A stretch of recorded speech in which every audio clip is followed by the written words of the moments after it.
be designed. But someone who's passionately curious would question whether or not the design of the elevator is optimal, right? Does it make sense for it to take so much space of a building for me to go up an elevator? What is a better way or mechanism by which I can reach the top of a building or whichever floor I want to go to without taking as much space? And so a great example of someone who's passionately curious is Elon Musk. He's a fellow Wharton alum. And he asked the question when he was here in like the early 90s. As a student, he said, what are the 3 things that would most impact humanity during my lifetime? Great question to ask. And passionate curiosity is all about asking the right questions. And he said the 3 things that would most impact humanity would be 1, the internet, 2, alternative energy, and 3, multiplanetary living. He thought it didn't make sense for us to be dependent on one planet. Very big thinker, right? So he built PayPal, and that which was an online payments, which helped power the internet. He then built Solar City and Tesla for alternative energy, and then he built SpaceX to allow people to go back and forth between here and Mars, and that's the vision of what he's come to. So clearly one of the greatest inventors and innovators of our time. And one thing that he realized, though, is that whenever you come up with an invention, it's great to be curious and ask the right question and come up with great ideas, but there's a whole process by which you go to market and implement whatever you're doing. So he came up with the idea of Tesla. Tesla was like, okay, right now, the problem with energy is that we have all these cars going off, and they're burning all this fuel, and it's not good for a couple of reasons. One is there's a limited amount of fuel, and second, obviously, it's not good for the environment. So he's like, if we can have power electric cars, then we can completely reduce the amount of gas we're consuming and the impact on the environment. So what he did was, the first thing he had to do was figure out how he could design a battery that's going to power a car, and that was a huge innovation that he was able to come up with.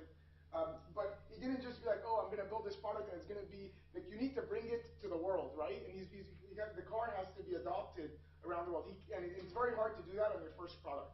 So the first thing he did was he sold the car for $100,000, first version of the product, and obviously not that many people can afford a car at $100,000, right? So he was targeting the inventors, the innovators, the early adopters, and he's like, look, it's not going to be a perfect product, like this is our first version, but it's a revolutionary product, right? And they have all these superchargers because you have to charge the car around California, and he started selling the car. And then the second version, that's his first kind of launch. A few years later, he launched the second version of the Tesla, $50,000 car, and that is like a little more people can now, it's a little more affordable, it's better, it's optimized. And now the next version of the car he's going to launch is going to be a $30,000 car, and it's going to be mass market. So you see how he's bringing a product to the market. It's an amazing invention, an amazing innovation of, this is a new way in which you design a vehicle and a new way in which you design a battery. But then the whole go-to-market strategy is very important for the success of the product. Now, I think passionate curiosity is the key to education.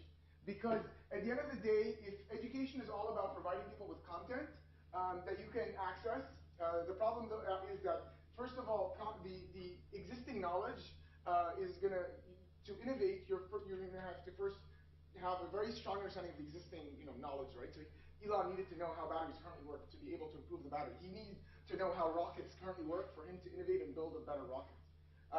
But at the end of the day, the questions that he was asking was what allowed him to change and think a lot bigger than the kind of traditional way in which we think is like, let's know everything that there's to know, or let's kind of understand how things currently work. And that, I think, is why where the next step in education, it's like, how do we help people? How do we trigger and get them intrigued with how the world works and how the world functions, as opposed to them accepting the way the world currently works? Let's think about how we change that. Steve Jobs is famous for the quote of like, we grow up, he says we grow up and we think that we live our lives in a very structured way. You're born, you go to school, you go to college, you then get a job, and then you retire. It's kind of very structured, and there's limited amounts of flexibility that you can have. And he's like, but when you realize one thing, is that whatever we call life, this entire structure was designed and developed by people. That people are no different from you and me and everyone else in the world.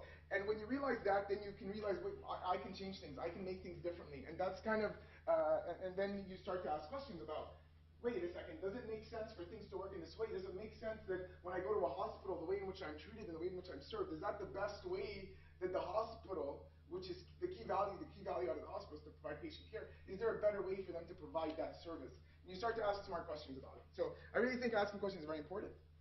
And I'll give you an example of an interesting question that will tie into my second topic. So Google obviously is a huge search engine, and they've captured a lot of the developed world. And the key step for them to grow is to capture a lot of the developing world. And they want people to search, right? So the problem, though, is that you need to have good internet to search.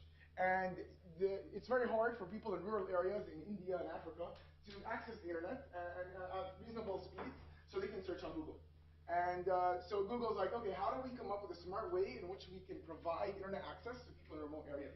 And so, the current ways in which you provide internet requires a decent amount of infrastructure, so we have to come up with a smart way that works in these areas where there isn't the right amount of infrastructure that we currently have in the developed world. So what did they do?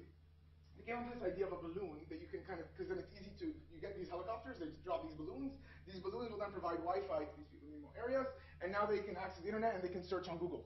Great idea. Now the problem, though, is how do you decide whether or not this makes sense for Google to invest in? Right? How much does it cost to get these helicopters, to drop these balloons? They're going to have to go through a bunch of testing, hire a bunch of mountaineers to go up and take these balloons down. And it's going to take a lot of time to get this thing out. So that is a managerial decision.